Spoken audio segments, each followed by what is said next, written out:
రాష్ట్రంలో శాంతి భద్రతలకు విఘాతం కలిగిస్తే చూస్తూ ఊరుకునేది లేదని ఏపీ సీఎం చంద్రబాబు స్పష్టం చేశారు. ఎవరైనా మీటింగ్ పెట్టుకోవాలంటే పర్మిషన్ తీసుకోవాలని, ఇష్టానుసారంగా వ్యవహరిస్తారంటే కుదరదని తేల్చి చెప్పారు. చట్టానికి అందరూ సమానమేనని, ఎవరైనా ఉల్లంఘిస్తే చట్టం తన పని తాను చేసుకుపోతుందని స్పష్టం చేశారు చంద్రబాబు.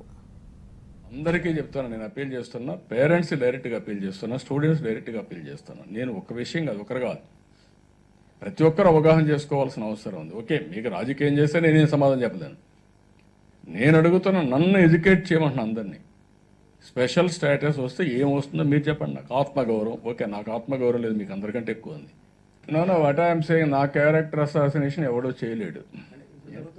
వాళ్ళ దాడి ఏముంది, జైలు పోయి వచ్చినా నన్ను గురించి విమర్శిస్తే దానికి వ్యాలిడిటీ ఉందా? నువ్వు వేస్తే తప్ప. అది నువ్వు న్యూస్గా చూసుకుంటే దానికి ఎవరేం చేయలేరు. ఎవరున్నారు చెప్పండి? ఒక సీటు గెలిచారు ఉన్నారు, ఎవరన్నా ఒక సీటు గెలిచారు ఉన్నారు మహాడదానికి. మరి వాళ్ళ బాధ, వాళ్ళ అక్కసు, వాళ్ళకేదో రాజకీయ ప్రాబల్యం పోయిందనో, తెలుగుదేశం పార్టీ ఇంకా పాపులర్ అవుతుందనో, అన్ని పనులు అయిపోతుందో వాళ్ళు బాధపడుతుంది. దానికి మనమే సమాధానం చెప్తాం.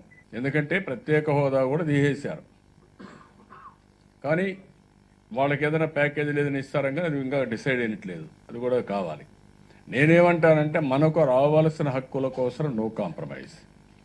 అదే సమయంలో మనం వాళ్ళు ఇవ్వలేదు కాబట్టి మేమేమీ చేయలేదని చేతులు ఎత్తేసే సమస్య లేదు. పోరాడతాం, ఫైట్ చేస్తాం, కష్టపడతాం, శక్తి ఏంటో నిరూపిస్తాం.